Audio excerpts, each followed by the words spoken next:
All right. Welcome to the Wilderness Wired podcast. I am one of your hosts, Adam. And I'm joined by my two best friends.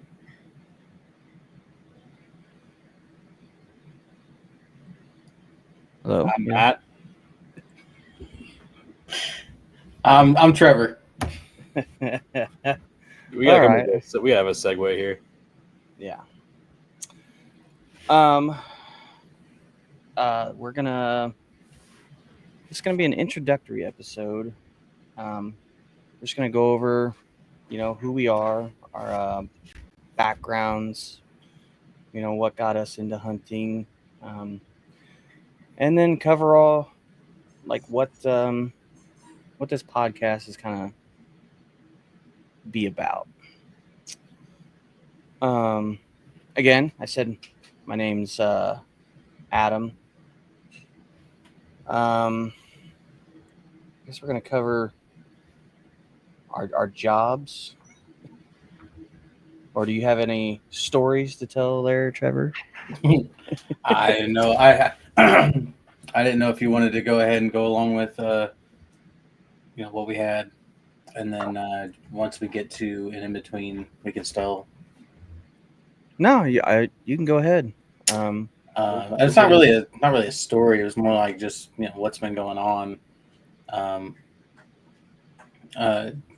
Took my bow to the bow shop to get it, make sure it was still tuned in for season. I hadn't shot it yet this season, which is very poor on my part, considering I'm usually, as Adam can attest, I'm usually shooting by April.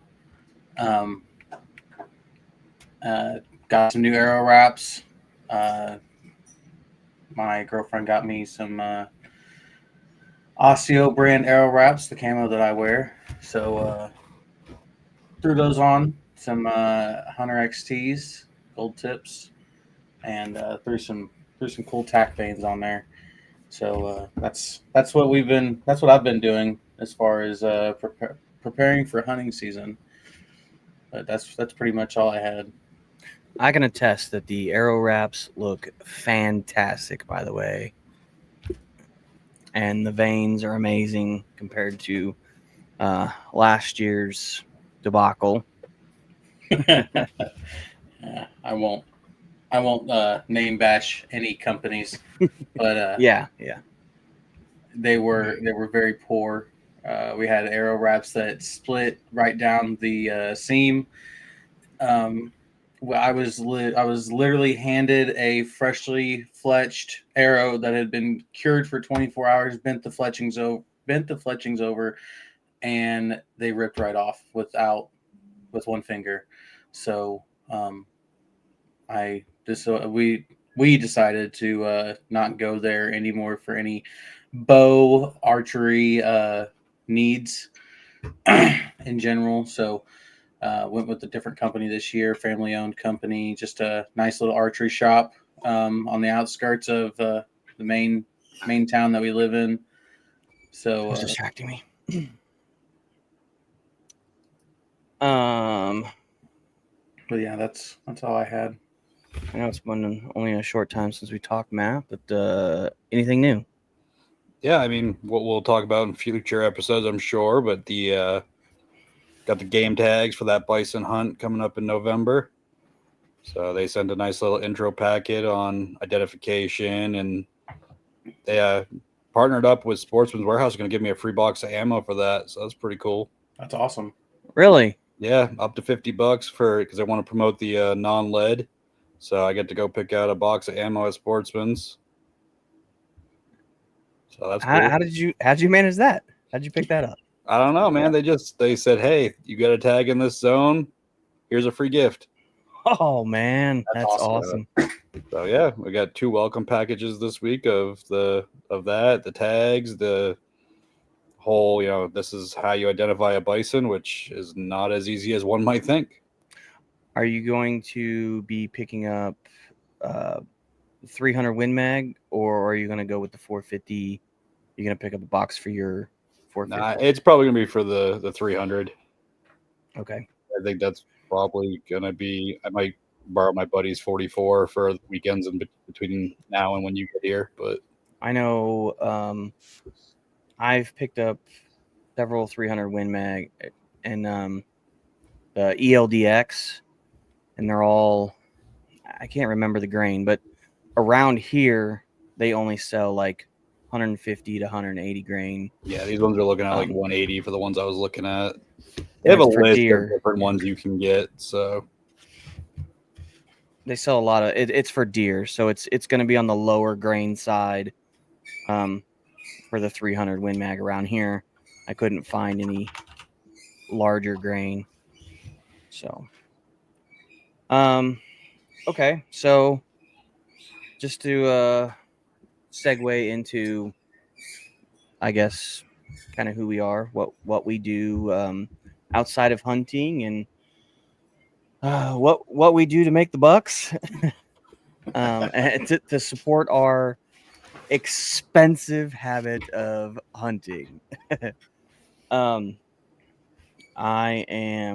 what they call a caster at a foundry. We melt down metal, clean it up, and then pour it into 200 plus inch solid bars that are rolled down. So I work with my nice molten metal. I actually looked up the temperatures. So the metal that we run is it's around 1300 degrees Fahrenheit. So I looked it up. It's hotter than lava. That is a true statement. Look it up. Good feeling. So that is what I do. I'm on a swing. I was on a swing shift, which is just a rotating 1 week of midnights, 1 week of days, 1 week of afternoons, and then your days off. Every 3 weeks, your days off rotate a day back. So it's constantly rotating. Horrendous. Yeah, it's it's hard to make any plans with. There's forced overtime. Not right now since the heat, but so yeah, so it's hard to make plans because if you don't have top seniority, you could get held over at any time, and if you decline, that's 10 days off. But that's what I do. It pays the bills, so around here it's a good job. But always looking. So, Matt, what is it that now don't go into too much detail, but what is it that drives Matt? What is it? yeah, so I work a couple different jobs, but my primary occupation is in the death care trades. I run a crematory, so also very hot. Our machines are running at about 1600 degrees Fahrenheit, so pretty warm. Would you say hotter than lava? I mean, they don't melt in, but yeah, I guess that's hotter than lava. I'm also an HVAC tech, so I do installs and whatever I got to do to get a little extra money to pay for this expensive hobby. Been doing that for a very long time, but Nice. not a lot to say. Well, pays the bills, right? Does pay the bills. Nah. Pays for that buffalo tag. Yeah. It does pay for that buffalo tag. It's a very expensive tag. Yeah. All right, Trevor. Now, what do you do? So I actually work in the same casting facility as Adam. So I'm a maintenance technician there at the plant, and basically, we service everything that Adam breaks, and we deal with big heavy rolls, bearings, motors, fans, couplings. I mean, anything mechanical. Since we're a union foundry, that's what we do. We've got welders, fitters, but I am a maintenance tech. I'm actually a welder by trade. Traveled for 5 years before I actually moved here. Sorry, my camera's all blurry. I don't know why. There we go. I know. I'm trying to adjust it too. Oh. So yeah, that's me. Kind of me in a nutshell. I actually just got a straight day bid, so my schedule just got a little bit easier. But we'll see what comes of that in the future, considering that our job is changing very suddenly. We're being out of work. Yeah, a lot of changes. A lot of money going into renovations of things. Just not my particular department. They are creating a new unit though, so we'll see. See how fast it gets trashed. Yeah. So our locations, we're not going to give out, I guess, exact locations, but Trevor and I, we live in the Midwest, Illinois specifically. So our knowledge of, we hunt in Illinois mainly. I've went over to Missouri to hunt a little bit, but so a little the rules changed, but generally it's everything's in Illinois. So our knowledge base is going to be a lot about what we do in Illinois and how we're hunting in Illinois. But on over to Matt as our distant brother. Where do you reside there, buddy? So I'm down in central Arizona. So most of my hunting is going to be mountains, desert, very different than Illinois. But I have hunted all over the country. I think we're up to 6 states now, and hopefully more to come in the next year or two. Yeah. And I can't wait to come to Arizona for that bison hunt. That is coming. It's coming sooner than It's November. It's right around the corner. Right around the corner. I'm gonna try my best to record. We're gonna try and get an episode. We'll try and record some stuff there. Hopefully we can get Trevor in on the audio for that. And that would be nice. Yeah. Well, but we're gonna try to do a recording out in the field and just bring you guys some of this exciting live action bison hunt. Yeah.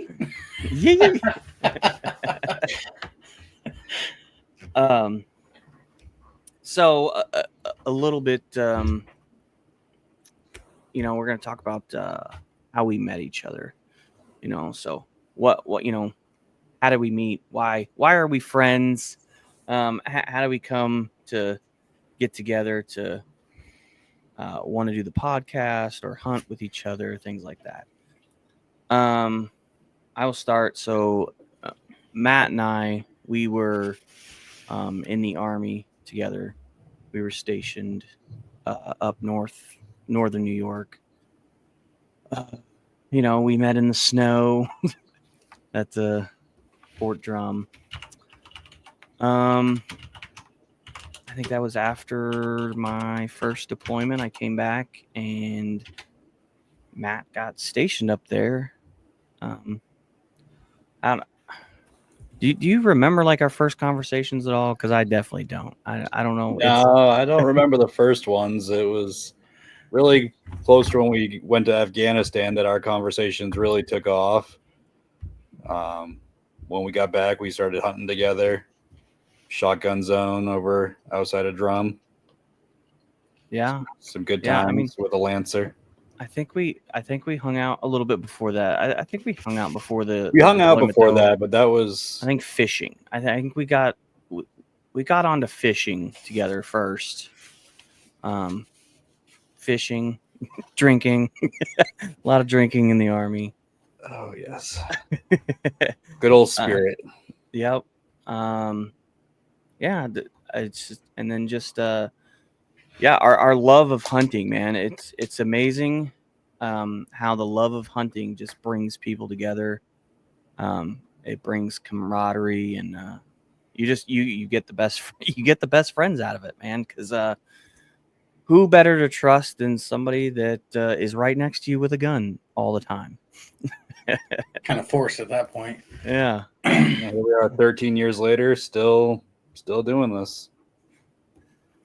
Yeah. And we haven't. You did come for a hunt at my dad's property and got your first whitetail, which I was, man, absolutely thrilled because we kind of crunched that together, as far as my end, where I let him use a 30-30, and the scope wasn't on it until the night before. So I put the scope on it the night before, and he zeroed it the morning we went hunting. And that week he shot his first whitetail with my 30-30. So I was beyond proud, man. I was so excited. I was happier that he got a deer than me. So amazing. And yeah, I mean, we've just been friends ever since. We've kept in contact. We haven't lived close to each other at all. So it's like the time we get, like we force the time that we get together. We have to make time for each other and fly, drive, whatever we got to do to hang out. So I wish we could do it more. I wish we lived a little bit closer, but still, that's my best friend. That's best man at my wedding. So he made that trip for me. So that is the relationship between Matt and I. Now the relationship between Trevor and I. You want to tell him about that, Trevor? You want to tell him how I bugged you to and how we got started? Well, I went into the break room for a candy bar, and there sat Adam, black faced, black shirt, black pants, what used to be blue and blue. No, yeah, I mean the candy bar thing is true though. Basically, I think there was a couple of us in that break room, just kind of shooting the stuff, and then I guess I don't know, we just got to talking about hunting, and I was like, yeah, I've been deer hunting for the past decade or so, and I mean I'm younger than both of these guys, so my decade is they're 13 years. We got on the subject of ducks somehow, and I was like, I grew up duck hunting basically. I started duck. Well, not I wouldn't say grow up duck hunting, but I've been duck hunting for a few years, and not as long as I had deer hunting. And Adam was like, "Man, I'd really love to go." He had a problem with another guy who bailed on him, and I was like, "I'm not the kind of person to do that." And I've been throwing shells out of my gun, hitting the side of his cheek ever since. So. Yeah, it's been a blast learning. Man, he's taught me a lot. We everybody knows there's always things to learn about hunting anything. So not experts by any means, but man, he's taught me a lot. I think we've taught each other a lot. Patience. I think patience along not just our friendship, but because I'm terrible. I am a very big fidgeter in the stand. But I think patience, if patience in the blind and patience in the stand is something we both learned from each other, is one of the biggest things that I could see. Yeah. And to go back, just to go back to the beginning of how we met in that break room. Believe it or not, I was not performing my duties as a caster. I was actually helping out as a repairman who doesn't. That's a different position. I was filling in for a different position, and that's the reason I was in that break room that day. Had I not been in that break room that day, I don't know. Maybe the friendship would have developed later on. Maybe we would have got together later on, but it just happened that I was in that break room and we started. It was lunchtime. Got to talking about It was love at hunting. first sight. Yeah, got to talk about hunting, and he's like, "Yeah, man, I'll take you. I'll take you duck hunting." And then it was like, "Okay, well, it wasn't season yet. We got into. We're like, all right, well, we'll do deer hunting together." So let him hunt on the private property. Not a successful season, but we hunted, and we've hunted together ever since. every season that we can possibly hunt. So you're talking about squirrels, dove, ducks, deer, turkey. Oh man, turkey. I wouldn't say that. Wouldn't say the seasons weren't successful. Like a deer was shot every season so far, but turkeys have been shot, ducks have been shot, doves have not been shot. Doves have not been shot, so No, we got to work on that. We're hoping to change that soon, hopefully. But we're working on we're working on shooting. We've been practicing shooting, so we had another day yesterday. Oh, scorching heat, man, scorching heat. Yeah. To the point where I had to take my shirt off. I was sweating so much. So, but we put 200 rounds through them guns, and them guns are troopers. We'll do a plug on that gun sometime. That's an awesome shotgun. You got anything else? Okay, so what is? Obviously, I'm kind of that at the center. So, what is the relationship between you guys? You? Yeah. You. No. Well, really, the wedding. I mean, I think the wedding, we all just, the three of us just kind of hit it off, and I don't get to talk to Matt like you do. So this podcast really, I think, will bring the three of us together as a friendship and fellowship, camaraderie as a whole. Maybe we'll get to do hunting trips, all three of us together, whether it be Matt comes down here for some ducks, or we go up there for some of that pronghorn, or some elk. That'd be fun. I've been watching a lot of Meat Eater, and he's in his I think he just got back from Africa, but they said, man, antelope, all the antelope species, they said, are amazing. The antelopes taste amazing. So I'm ready to chase an antelope. They're fast, man. Well, I'm not running. Okay, can they outrun a bullet, Matt? The property that we're working on, we've gone up 4 or 5 times now, and I've seen pronghorn 3 out of those trips. So, and it is an over-the-counter elk zone. So, you guys want to come down? We'll get after them. Yeah, well, we'll definitely have to make some more trips. We'll have to gather some more time. Matt, how did you get interested in the outdoors? So I grew up in Maine. So Maine is, I jokingly say, never came out of the Great Depression.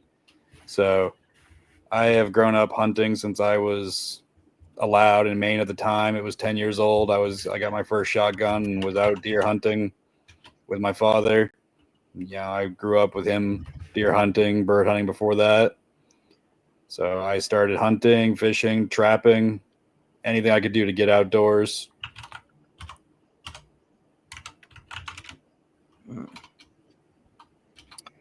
So Nice. what about you, Trevor? How'd you get into hunting? What Well, I mean, I feel like there's like three parts of my life because I've been kind of stewing over this topic for a while now, trying to figure out how I was going to deliver it. Be honest with you, I feel like there's three parts in my life that actually brought me full circle around to hunting. Ducks actually being when I got introduced to ducks myself, being the third one. But my great grandfather and my grandfather ran championship rabbit dogs, and change this so I can. I never got to meet my great grandfather, but I have a lot of his trophies, and he's got like 3-foot trophies, first place trophies for his beagles that he ran. And my grandfather also, like I said, he ran the rabbit dogs and squirrel dogs and coon dogs. And I was never introduced to that stuff, but I was around it my whole childhood. And that's not really where I got started hunting. But whenever, I don't know, I want to say it was probably closer to about 10, 11 years old is when I actually went on a first hunting trip with my stepmom's dad and my dad. We went and sat in the blind on the back of my grandfather's property and actually watched them shoot a deer.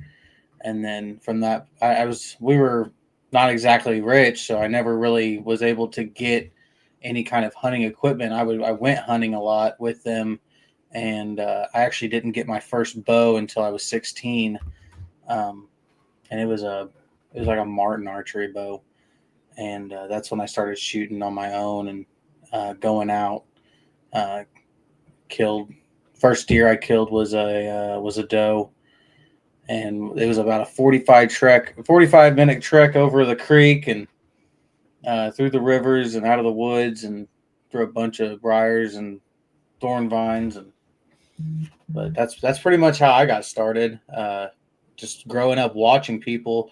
I shot bows, but I didn't really hunt. I mean, I went hunting, but I didn't really actually shoot the animal because we didn't have the money for me to buy the equipment.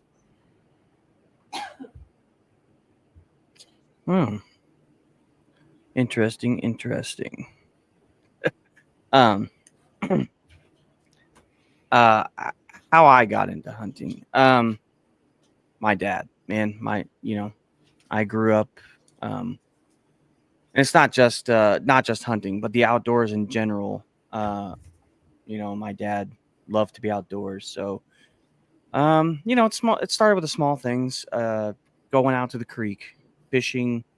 Going with my dad fishing at these little, this Mineth Creek that had these slabs, that went over the creek, and you'd fish the tunnels or whatever. So I started out the creeks, we'd catch our own bait, crawdads. We used to catch crawdads and then go, you catch them at one slab, and then you drive a couple miles away, and there was a slab that you could fish at. So it was that. Just swimming. Man, loved swimming in the creeks. As I grew a little bit older, I would go. You're talking 7, 8 years old. I go with my dad and go sit in the woods squirrel hunting. He's the only one with the firearm, and just sit by trees and just sit out there in the peaceful wilderness and wait for squirrels. My dad was not the most successful, but you learn patience at 7, 8 years old. I feel like that's a hard thing to learn. I'm still trying to work on that. And then I hit 11 when I hit 11, my dad took me to, hunter safety course. He took the hunter safety course with me, even though he didn't need it. So I learned about those things, and then he bought me my first firearm, which is a New England Arms single shot 30-30 break action. That was my first rifle. I did not kill a deer with that rifle. The funny story. The first time my first deer, a doe. We were hunting on an uncle's property. And I was sitting in, we went out one morning. I was sitting in the truck, and I was having breathing problems. So, and I had forgot my inhaler, and so I was like, man, I'm probably gonna end up going back to the property because I'm having trouble breathing. So, and for some reason, my dad decided that he wanted to switch firearms. So I had his Remington 30-06 with a scope on it, and he had my little break action 30-30. And I was walking back to the property on top of a levee. I jumped up to a mother doe and her daughter. I swung, and I was able to. At 11 years old, you're excited. I clipped. I was able to clip a doe while she was running. Clipped her in the back. And then she went. It was probably like she ran a good 70 yards, I think, and then she ran across the woods into a slough off of the Mississippi. And she tried to go. She went through it, and she tried to go up the other side. Couldn't. So I dispatched her. I finished her off. I dispatched her. And she started floating down that slough. We don't have a boat. We don't have a way to get in the water. It's November, so it's cold out. And luckily, man, she floated over to our side. My dad fished her out. And he said, it was a little doe, but he was like, "Here you go. I fished her out, but you're gonna have to carry her up the levee." So he puts this doe, fishes Waterlogged doe. this waterlogged doe, fishes her out. Not gutted yet, and puts her up on my shoulders, and I have to carry her up the levee, man. So I had to go up the levee, and then so he showed me.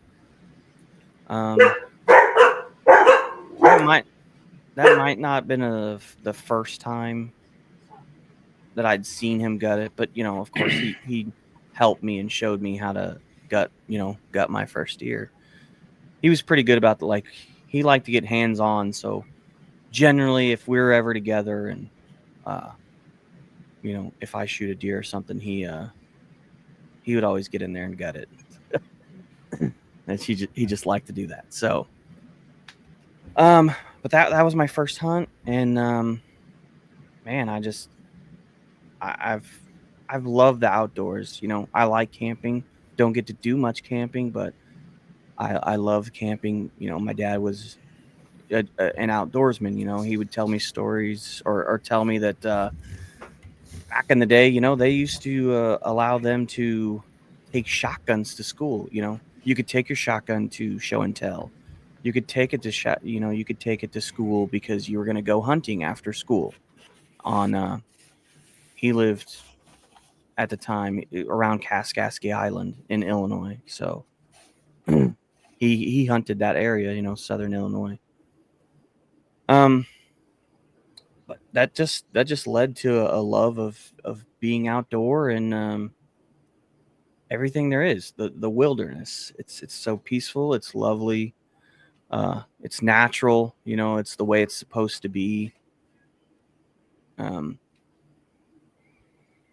You just don't feel like you have any problems when you're outdoors. Kind of helps you forget about the everyday stuff.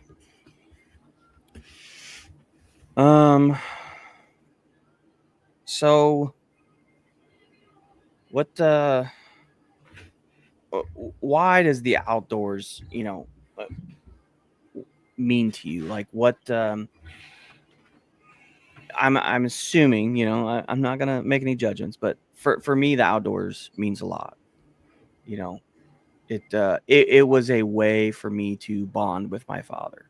I love my dad, um, and it's something that we've always done together. He- he's always, he was always there for those things, for anything I was doing outdoors. So I'm not a major fisherman, but if my dad was like, "Hey, we're gonna go fishing," well, you're darn right, we're gonna go fishing. So, as far as why it means a lot to me, it's a remembrance of the good times and you know that I had with my dad. uh, so Matt, what all right, so we know how you got into hunting. Why? I think it's twofold. Like you said, it's most of us grew up with family that did it, or we were around it, and that was kind of our way of bonding with our male figures. My father stopped hunting when I was young, but he still, particularly around Thanksgiving, would find time to go out and do a hunt with me. And here I am, you know, 25 years later, and I still remember every Thanksgiving that we did that. We have stories that we laugh about 25 years later. So that bond that was created on those very few days, those are things that have lasted for a lifetime, and that's something you just can't really find in a lot of other things. And then the other part of it is, like you said, it when you go out there, whether you're by yourself or with your fellow hunters, fishermen, whatever, it's this everyday stuff just kind of disappears. You could be having a horrible week, and you get 8 hours to go out and do a little fishing or do a little scouting, and it's just you and whatever you're doing, and it's nice to be able to disconnect, get down to your roots, and let that all go. And that sometimes it's just a walk in the woods to get ready for the next week, but it always seems to be a great way to refresh.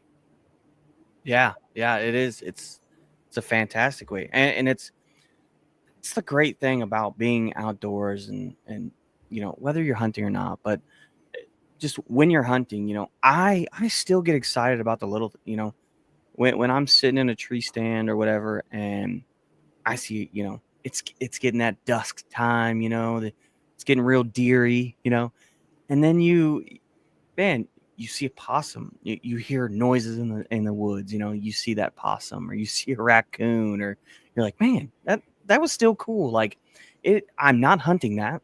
I have no interest in hunting that, but it's still cool to see just nature, just to be in nature while it's working around you, while it's active, and it's like you're not there, but you get to observe it. Man, it feels great.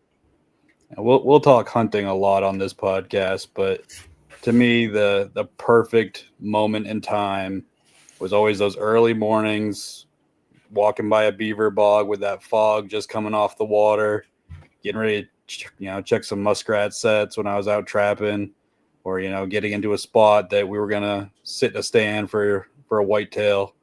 That was the perfect time as that sun came up and was breaking that fog. And that is something that only hunters can really understand and appreciate. Yeah, but, you know, little fact, Matt got me into trapping in New York. We'd taken uh, like a certification class, whatever, to be able to trap in New York. So we did some trapping. I wasn't so successful. But I think Matt, I think you got a beaver. I got a few beaver that year. We got a handful of muskrats. Did end up with a one bobcat later on in the year. Yeah, I'd like to get back into that. It's nice. I think we've Trevor. been I think we've been planning on that, haven't we? We've been talking about it. Yeah, I think Illinois requires the same thing. I think you have to take some kind of trapping class to get certified, and then you have to buy a trapping license. So, Right. We do have a full plate, of things we do during the season. So, That we do. yeah, maybe at some point, we can start throwing money at trapping. But, so Trevor, why does the outdoors mean a lot to you? I mean, honestly, I guess I could just bring it around full circle and just say that it's an escape. I believe that sitting in a stand at 4:30 in the morning, quiet as can be, and as peaceful as it could possibly, as peaceful as it could get without falling asleep.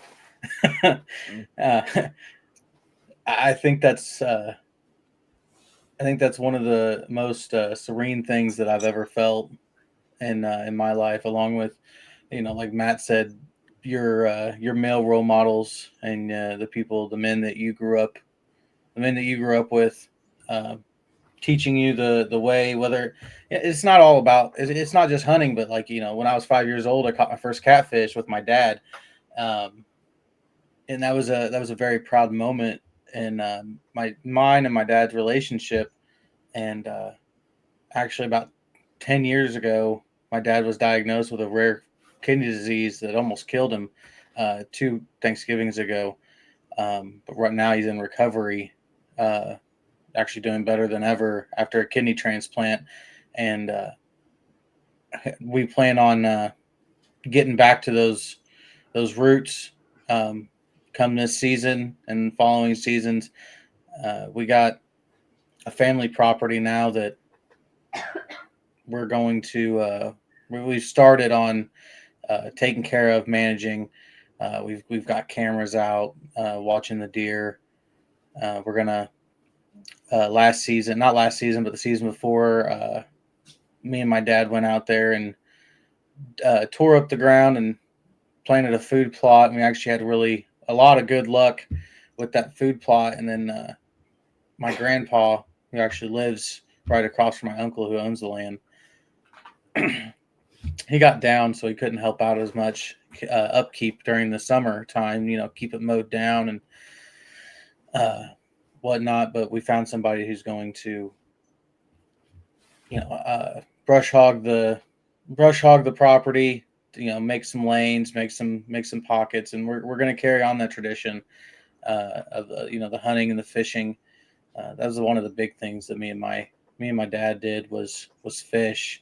I would definitely say that I'm a fisherman before I'm a hunter, but I definitely love it I love hunting just as equally as fishing. But this will be the first official year that my dad actually gets to hunt all season without losing, like running out of breath walking to the stand, or not being able to go at all because he's too sick. So it's a really touchy spot in my heart, and it really means a lot to me to spend that time with my father as much as I can. So, and like I said, continue on the tradition of a line of outdoorsmen that's done it before us. Yeah, I mean they're cherishable moments, man. You don't realize it, when you're doing those things, but they're cherishable. A matter of fact, that like I said, I'm not a big fisherman. I go fishing with Trevor. We went fishing with my dad a couple times, and a matter of fact, the day before, I had went fishing with my dad the very last time. And I don't know, man, we were just sitting on we're at Litchfield Lake, and there's a bench out at this this point, and we're sitting there, and I was just I don't know what it was, but I took a picture. I took a little selfie over the shoulder of me and him. And but man, you think about those moments, and it's like, God, I love those moments with my parent. And those are great moments, whether it be with your dad, who was a great man, or with my dad, my stepdad, the time we went dove hunting, Yeah. you know, Matt, with your parents, but it's not just the people before us, but it's the people in front of us too. The hunts that me and Adam have, and the hunts that Adam and Matt have had, and hopefully the future hunts that all three of us are going to have together. They're really cherished, like Adam said, they're really cherishable moments. And then you have those people that say that hunting is wrong, hunting is a way of life. How do you think that people survived thousands of years before we got here? They had their own cherishable moments. Yeah, we always talk. There's always two sides. There's people that don't like the hunting. They only want to eat vegetables. Well, you know what? I'm eating the thing that is eating your food. So, you know what? You're welcome. I'm helping you out. Yeah, we're not gonna fight with those people. They can do as they please, but yeah, just leave us to what we're doing. Um, the in my eyes, it's right. And to be honest, there's been a lot of rules, things put in place that allow us. Suppress us. Well, not I'm not gonna say suppress, but because of management, because we've stepped in the way we manage, there's been several. We'll talk about it later in like on conservation stuff, but we've brought back species, man. We've brought back. It's not just about the hunting, but it's also being a conservationist. We're not just hunters. When we go out, we see trash, we pick it up. It's not just the taking of meat, but it's preserving the outdoors as well. I talked a little bit about, I talked about my first hunt, and what I was doing and how it happened and stuff. What I don't remember. Matt, did you tell us what your first hunt was? Briefly, my first hunt was a whitetail hunt with my dad. Got a nice little single shot 410. Didn't take a deer with that gun either. But I remember that hunt pretty vividly. Right across from my parents' place, there was this little tiny bush airport. A little single cab Cessnas kind of flew out of there. So we cut across the neighbor's property to go over there, and just as we're getting ready to go, there's another hunter standing there. This is opening day. So my dad says, "Hey, you don't load the gun yet. Wait till we get past everybody." I'm 10 years old, so better safe than sorry. Yeah. And we didn't step 5 feet onto that flight line, and this big old doe runs across in front of us. And of course, the gun's not loaded. So we spent the rest of the day trying to chase her around and did not even get close.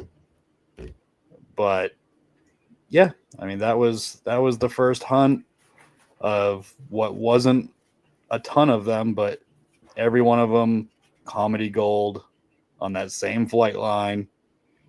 And I can remember it every moment. Okay. Trevor, you got a first. You probably mentioned it. I probably zoned out. Yeah, I mean, I guess I kind of mentioned it, but there's, I don't know. I guess I could talk about the first deer that I killed by myself. After I turned 16, which was a doe. I'd been watching private property that I had door knocked permission for. Turned out to be a family friend who now I have lifetime permission. But we were back in the cut. I had to cross a stream, a little creek where it had shallowed out, and we actually drug a hang-on stand out there. Me and a buddy of mine, and he sat, I don't know, maybe 30 yards from me, and I had this group of does come in, and I ranged all the trees beforehand, and it was a little Martin bow. I couldn't tell you what the model number was or whatever, but I smoked that doe at 20 yards, and she did about a 50-yard loop and crashed, 70 yards in front of me. And that was the first deer that I had taken by myself. And I mean, that was with a bow? Yeah. Your first deer ever was a bow? Yeah. Man, it's 16, huh? Yeah. Yeah. It was probably one of the most exciting moments of my life. I used a 3-blade front deploying mechanical broadhead that I bought from Walmart, and I think the pack of it was under $20, pack of 3, and I couldn't even tell you the name of the broadheads. It was just a cheap little rubber band pack. But that was my first deer that I killed by myself. Man, that is awesome, because I'm in my 30s, and yet I have yet to take anything with my bow. I am a fairly very new bow hunter. Growing up in Missouri, it was rifles. You're mainly rifles, so a lot of flat land. A lot of longer distance stuff. So yeah, I've always been a rifleman. I would say. Meeting Trevor, he's way bigger on the bow side. So, I have a crossbow. I tried that a couple seasons. I am crap. So, I liked it because it was like, okay, you can use it during archery season, but it still feels like a rifle. So I was like, man, this is great. This is the best of both worlds. I've missed 2 deer with it. So I'm like, that's so I've picked up a compound, and I love shooting a bow. The first time I got a bow, I had a PSE. I shot it. I practiced with it. I never went hunting with it, and then I ended up selling it. And then years go by. Finally, here we are. I'm with Trevor hunting, and couple seasons with crossbow, and it's finally made the switch to a compound. And I'm glad I did, because the compound's lighter than the crossbow. It's easier to maneuver. And it's archery, man. Archery just feels good. It really does feel good. Don't get me wrong. I love my rifles. I absolutely love my rifles, which I cannot use in Illinois, which I struggle with, man. That just bothers me. But I'm ready to get my first bow. My first bow takedown. So leading on to our first hunts, I'm not gonna say what did we want our last hunt to be, but what is dream hunt, man? What is your dream hunt? If you had the money in the world, all the money in the world, all the time in the world, the planning, what is that dream hunt for you? It's gonna probably be either caribou or muskox in Alaska. I'm leaning more towards the caribou. I would love to see those big herds during the migrations, get way out there in the Brooks Range or something like that. But there's just something special and prehistoric about those muskox. So that's a tough one, but it's going to be between those two. I didn't even know about a muskox until I watched Meat Eater. Didn't even know that was an animal. And man, they do. They look like It's like an Arctic bison, basically. yeah, you know? they're wicked looking, man. They don't look like real animals. They look like they're like CGI'd, you know what I mean? They like made up.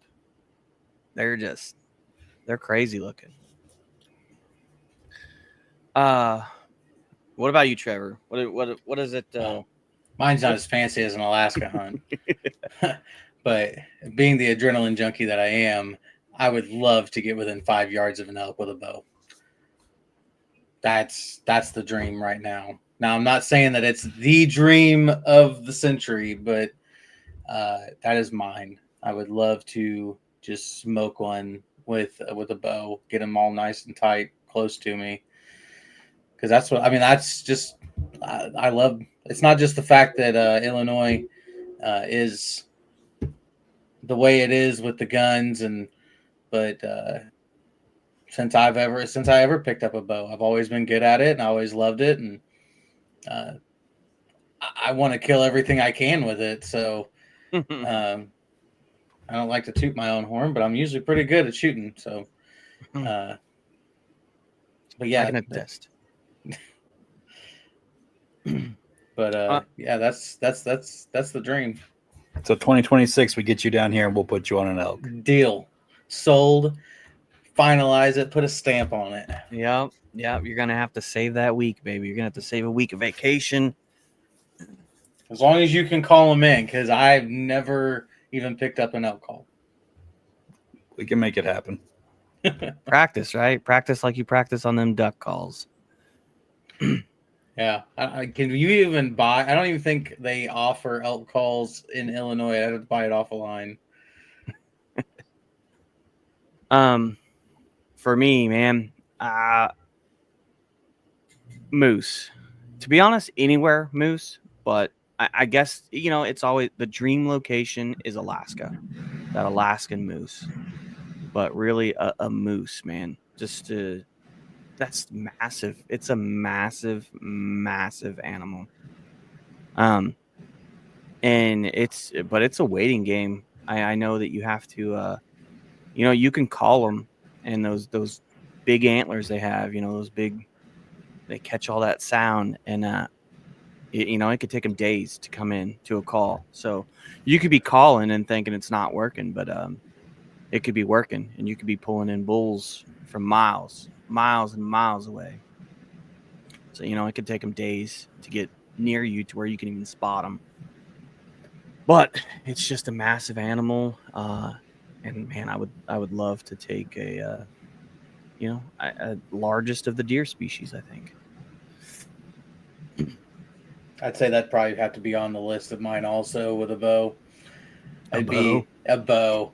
I watched a hunting show not too long ago. These two guys went to Alaska and they shot one bull with the rifle, and then the other one got one with a bow. And I don't know. There's just something about it. Something about that bow, man. I'm all about it. Y'all can have your rifles. I'm about that bow. Because I didn't start shotgun hunting until I was 18, maybe 21. I think honestly, when I had a shotgun with a scope, I think it's always been the bow for me. It's just a peaceful thing for me. Yeah, I think Illinois breeds bow hunters, though. Just the rules that they put against rifles as far as your hunting goes. They breed just shotgunners and bows. Man, this is definitely a bow state. It's a pretty long bow season. Yeah, so that's why I'm trying to get into it. They definitely accommodate the bow hunters here. Your shotgun season it's 7 days, but it's split. So it's the first 3 days before Thanksgiving, and then the 4 4-day weekend after. So, or 3, yeah. It might even be 6 days. But it's short. It's short and it's split. So it's like, you know, I mean, you might start to hunt an area or hunt, and then you might start to, you know, get onto something, but then it's, you know, then you got to wait another week. So I don't know. I'm not a fan of the way they split their season. Missouri is a week long, man. Week straight. You take off your vacation, you know, or whatever, and you just hunt that week. Arizona's caters to the bow hunter a lot too. There's a lot of over-the-counter opportunities here for archery. Only difference is there's not much tree stand or blind hunting here. So you're doing spot and stock, and Yeah, kind of puts a whole another element into it because everything's wide open out here. There's not a lot of trees to hide behind. There's a lot of elevation changes. So that bow, they give you the opportunities because it's not the most successful hunt, but some world-class mule deer have been taken with bows over here. So we gotta get Trevor down here next year to making the old pocketbook itch. He's gonna learn something. Let's see how good with that bow he is. I don't like to toot the horn. If you can get him close enough, I have faith in Trevor. I would say if you could get me within 50 yards, I'd probably kill something with it. He probably shoots his bow. He probably shoots his bow like 3 times, 4 times more than I do. Like, I'll go over to his house and practice, but when it's crunching time, man, he's out there every day, to the point where I think he had a problem, so he ended up getting a new bow, and then I think he broke it. I think he put so many arrows through it. He broke it. And then the release messed up. Well, what happened was what actually happened after about 1,000 arrows, I want to say, through that new bow, before season, the release that Adam was using, I actually really enjoyed it, so I bought that release. Well, I had a fletching that kept hitting the string roller right next to where the arrow sits. So, or cable roller, cam roller, whatever you want to call it. And you couldn't tell. In the flight of the arrow, you couldn't tell it was hitting it until it finally just, you beat a log enough, eventually it's going to break. So it halfway through the draw, it slipped that roller and somehow blew up my release and threw it out of my hand. And I had a wrist strap on with the release on, and it still threw it out of my hand. So I took it back to the shop I got it from. Luckily, the warranty, gave me the opportunity of them putting it on there for free, putting a new roller on there for free. I went back to the old release I had, which was a trigger release, and I'm not as smooth with it, but I've killed deer with it, and that's what matters. Yeah, I think what we noticed was, like, when with your old release, you were jerking, I think, a little bit more. I still do. But I still do. There's no way. I've never found a good way to release with that and not punch it. So,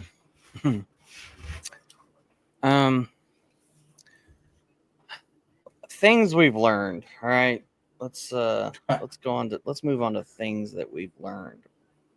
Put that in a whole nother podcast. Yeah, I guess we could. And then things we wish we learned earlier. Well, let's discuss. Let's kind of go over what the podcast. You guys have kind of got a gist of the podcast a little bit, but what we aren't professional hunters. Okay, we don't get paid to do this. We're just blue collar workers out here enjoying the wilderness. So we're going to give our personal accounts. The expertise just comes from being out there, and I say expertise, that's going to be our knowledge, but experts by no means, I'm not going to call myself an expert in anything, but I have, the basics. I have the basics for a lot. Still working on, my duck repertoire. That's going to definitely take some time. It's what the podcast is not going to be. It's not going to be like a super structured. We are going to be informative, but again, we're not a professional outfit. None of us work for outfitters, although that would be fantastic. A dream. Yeah, not an outfitter. I'm not a guide. None of us are guides. We're just everyday Joes that love to hunt. But I hope that we can still give everyone information. We have some buddies at work that aren't hunters yet. We're working on that. We're working on that, getting these guys outdoors, and more episodes about that. We're going to cover some topics about newcomers, just how to get started. Qualifications, man. I don't know. Take it over, Matt. What? I mean, at this point, I would say that we've hunted in at least a third of this country for a very large, diverse group of species. Everything from small game to some of the biggest. So we'll share our successes, our failures, things that we've learned, things we wish we had learned. It's an opportunity for us to just get together and talk nonsense for a minute and just enjoy what we do. And enjoy each other's stories, man. What we got going on? What's the next adventure that we're gonna go on? I think what qualifies us, if people are looking for qualifying factors of, well, why should we be watching this podcast over somebody else's podcast?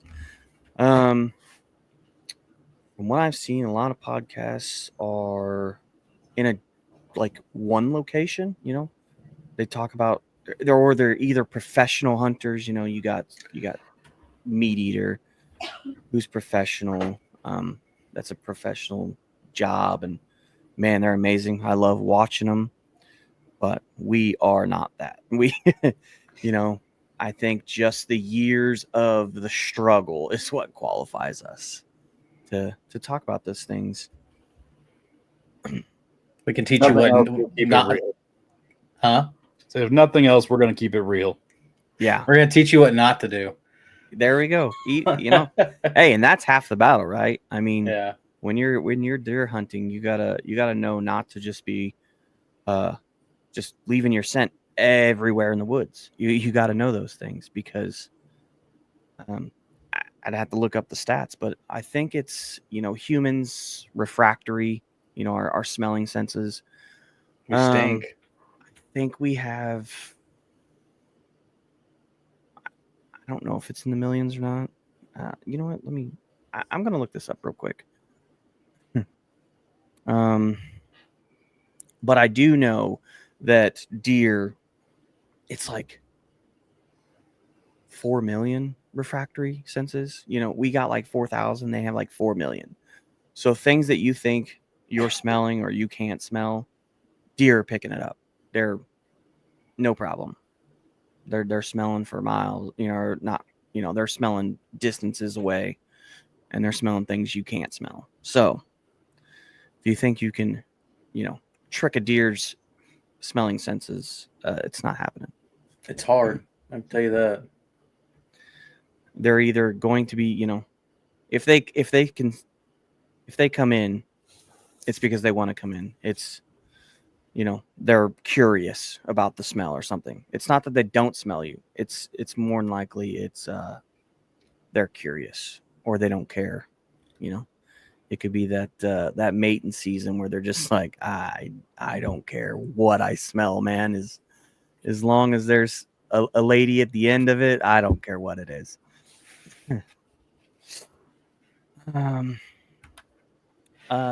But yeah, I mean, this is just a way for us to get together and shoot the shit, give some information out, go over experiences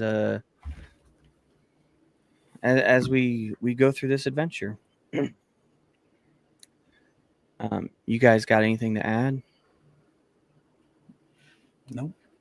I mean, but we can just touch back up on the fact that we're average Joe blue collar guys that love to hunt, love to fish, and we hope that you guys stick around and just come hang out with us because we're here to just talk, hang out, and just BS.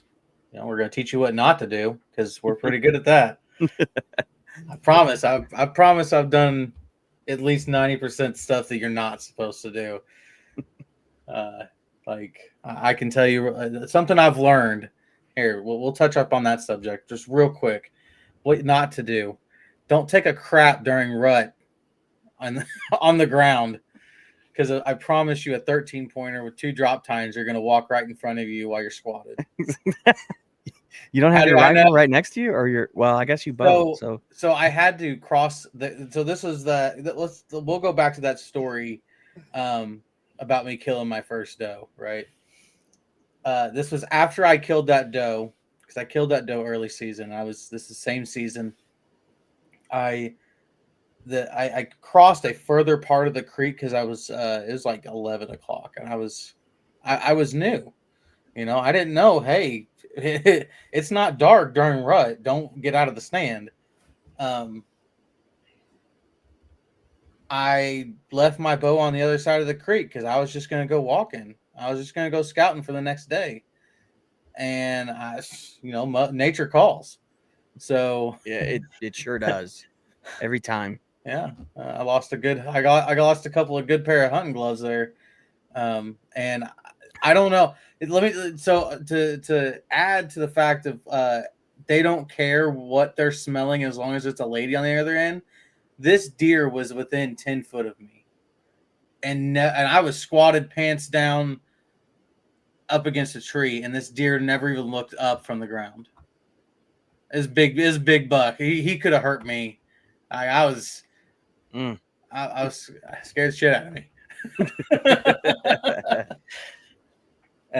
But yeah, that's something that I learned. Don't get out of the stand, and if you got to get out of the stand during rut, make sure you watch. But yeah, that's all I had. It's just a funny little story. That is funny. Anything you learned, Matt? Anything you want to add? Don't forget the toilet paper.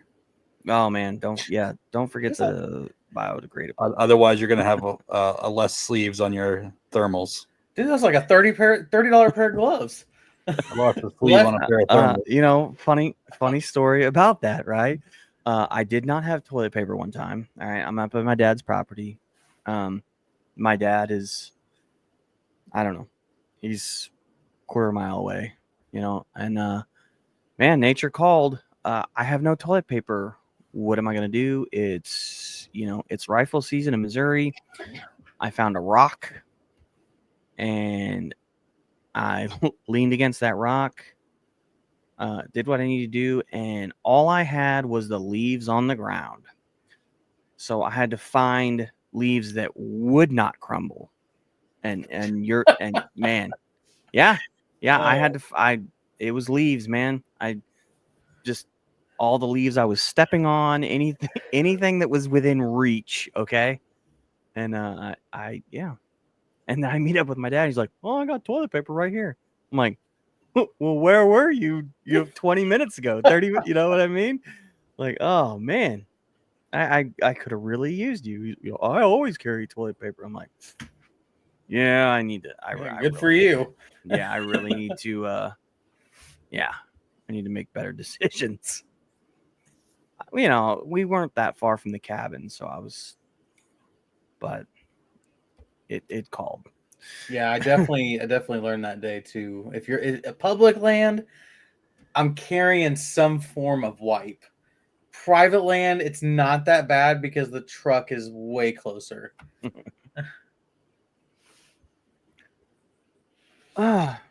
Well, is that it, boys? You guys got I think anything that's else? it. Yeah. Okay. Yeah. Man, Matt, thank you for joining. I'm glad everything worked out. You know, I'm glad the internet got installed, and this is awesome. I'm super excited for what's to come. To talk to you boys every day. You know, I get to talk to Trevor a lot. You know, I mean, we're texting constantly. I think I've seen him, you know, this weekend or whatever leading up to it. I've seen you 2-3 times, you know, so we see each other constantly throughout the week. We're together. We see each other every weekend, at least one day out of the weekend. We probably get together for something. Yeah, you're my work wife. Yeah, we got the boat coming up, and we are Yeah, we're gonna go get that Friday. The boat is ready to be picked up. It's welded, so we're gonna be lapping the mud motor on that and taking that for a ride and a trial and doing what we need to do to get that going. Start exploring some of these duck hunting areas that we're going to be hunting this season. You know, get an idea where the blinds are and how the water is and how shallow the water is, how deep the water is, and doing some blind scouting. Maybe some more fishing. We'll see. It's that seems like every time we take that boat out to go fishing, something happens. Yeah, it's a sign. It's a sign. It's a sign to stop fishing or what? Yeah. Yeah. Thank you everyone for tuning in. I hope you guys come back. Follow us on socials. Our socials. We have YouTube. Everything is under Wilderness Wired. That is our account on YouTube, Facebook, Twitch, Spotify. What else do we have? I just started that Discord, which is actually Wilderness Wired Community. Okay. So let me make sure that I've covered all of our socials, destinations. Okay, yeah. I don't know why. Okay. So yeah, YouTube, Twitch. Instagram. We're on Instagram at Wilderness Wired. TikTok, wilderness.wired. And even Kick at Wilderness Wired. So please go to those, follow, like. We're going to be dropping, we'll drop little video or whatever, or a post when we're going to drop a new episode. So stay tuned into Facebook. Facebook's probably going to get a lot of attention as far as sending out notifications for when the next, the Twitch is for, it's just going to be for videos and streaming at some point, maybe. YouTube and Facebook are going to be the huge platforms, hopefully. And then, we're going to be, we'll be taking the audio from these videos and posting it to your podcast platforms. because even though this is a vlog, or a video podcast, we're going to be doing strict audio for those who don't care about video. They don't want to watch videos while they're driving. They can listen to just the audio. So please, follow and like those accounts for us, and we're hoping to grow and bring you guys some awesome information and some good fun content from across the United States. To be honest, Arizona's pretty far away, so we're going to bring accounts from Illinois and Arizona. But thank you everyone for joining, and we will see you guys later.